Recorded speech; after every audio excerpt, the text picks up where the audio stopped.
तर आपण आज बनवणार आहोत खानदेशी डाळबट्टी. तर त्यासाठी लागणारे साहित्य इथे आहे. हे आहे डाळीचं साहित्य, त्यासाठी बारीक चिरलेला कांदा, टोमॅटो, कढीपत्ता, आलं लसूण आणि कोथिंबीर. आणि हा मिक्स डाळी आहेत. तुम्ही तुमच्या आवडीनुसार डाळी घेऊ शकता. म्हणजे तुम्हाला कोणती डाळ स्किप करायची असेल तर तुम्ही ती स्किपही करू शकता, किंवा कमी जास्तही डाळींचं प्रमाण करू शकता तुम्ही. आता डाळ आपण स्वच्छ पाण्याने धुवून घेतली आहे. ती कुकरला लावण्यासाठी आपण ह्या काढून घेणार आहोत. साधारण त्यामध्ये डाळ शिजेल इतकं पाणी टाकायचं आहे. आता ह्यामध्ये आपण आता डाळ शिजवताना टोमॅटो टाकणार आहोत चिरलेला, जिरं टाकणार आहोत, थोडीशी हळद आणि चवीनुसार मीठ टाकणार आहोत. थोडंसं तेल घालायचं, मिक्स करून घेऊया. कुकरमध्ये पाणी घेऊन डाळ आपण शिजायला लावणार आहोत. आता आपण डाळ शिजायला लावली. डाळ शिजेपर्यंत आपण बट्टीचं पीठ मळून घेणार आहोत. इथे आपण बट्टीसाठी आता 1 वाटी गव्हाचं पीठ घेतलं आहे, आपलं रेग्युलर गव्हाचं पीठ, आणि बारीक रवा घेतलेला आहे. आपण तो आता मळूया. चवीनुसार मीठ व हळद टाकून घ्यायची आहे. यामध्ये ओवा घेतलेला आहे, तो थोडासा तसाच सुरून त्याच्यामध्ये चांगलं घ्यायचं. बाबा सुरून तो छान असतो त्यामुळे असं केल्यानंतर सगळं मिक्स करून घ्यायचं एकत्र. त्याच्यामध्ये आपण गरम असं तेल घालून त्यासाठी यामुळे बट्ट्या खुसखुशीत होतात. माझ्याकडे तडका पॅन नाही, तो मी चमचामध्ये मोठ्या चमचामध्ये तेल गरम करते. सगळं मिक्स करून घ्यायचं. पूर्ण असं तेल लागलेलं टाकायचं. मिक्स करून घ्यायचं. आता यामध्ये जास्तही पाणी टाकायचं, मग कमी नाही, मीडियम ह्याच्यामध्ये पीठ मळून घ्यायचं. आपण जास्त पीठ पातळ नाही झालं पाहिजे, जास्त मिक्सर नाही टाकायचं. लागेल तसं पाणी टाकून आपण त्याच्या डो फ्राय करून घ्यायचं.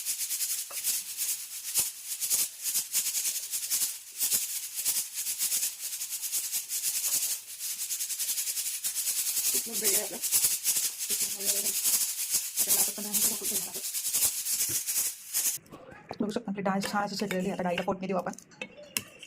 मस्त शिजलेली आहे. तेल गरम करून फोडणीसाठी त्यामध्ये जिरा टाकायचा, मोहरी पण टाकायची. माझ्याकडे मोहरी नाही आहे. नंतर त्यामध्ये कांदा टाकून घ्यायचा. कांदा शिजला गेला की त्यामध्ये 1 चमचा आलं लसूण पेस्ट टाकायचं. कढीपत्ता घालून घ्यायचा. आता आपण मसाले घालून घेणार आहोत. त्यासाठी आता चमचा लाल मिरची पावडर, कांदा मसाला, थोडंसं मीठ, तर आपण डाळ शिजवताना आपण मीठ टाकलेलं आहे. थोडासा किचन किंग मसाला, आणि टेस्ट खूप छान येते. हिंग थोडासा. मसाला छान शिजून द्यायचा आहे. कच्चेपणा राहणार नाही, पत्तर शिजून द्यायचं आहे त्याला, टेस्ट छान येते. म्हणजे आपण डाळ टाकून घेणार आहोत. डाळीमध्ये आपण 1 ग्लास पाणी टाकलं आहे. रेडी आहे आपली डाळ. त्यामध्ये खूप सारी कोथिंबीर टाकून घेऊया. त्यामध्ये पीठ पण छान भिजलेलं आहे आपलं. तर त्याला मऊ होईपर्यंत भिजून घेऊया थोडं.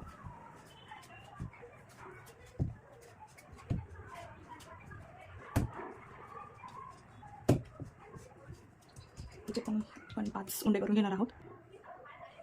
5 पाठ करून घेऊया पाहिजे. छान गोल करून घ्यायचं आणि त्याची चपाती लाटून घ्यायची. जास्त पातळ पण नाही, जास्त जाड पण नाही, अशी चपाती लाटून घ्यायची त्याची.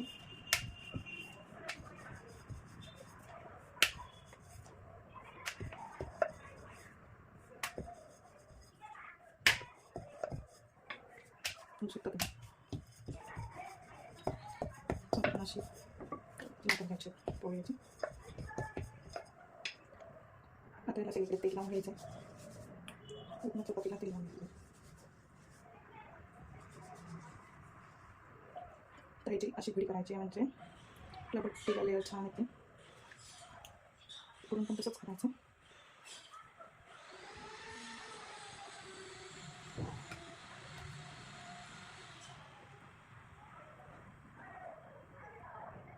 अशी फोल्ड करून घ्यायची नॉर्मल अशी.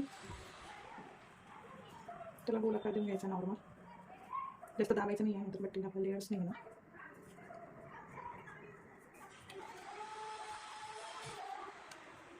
अशाच प्रकारे सगळे गोल रेडी करून घ्यायचे आहेत. मी तशी जमत नसेल, तशा गाडीची जमत नसेल तर तुम्ही अशी सुद्धा करू शकता. सेम पद्धत, फक्त थोडीशी वेगळी आहे. पर्यंत तर सेम आहे. तशी गाडी करून घ्यायची असं करून.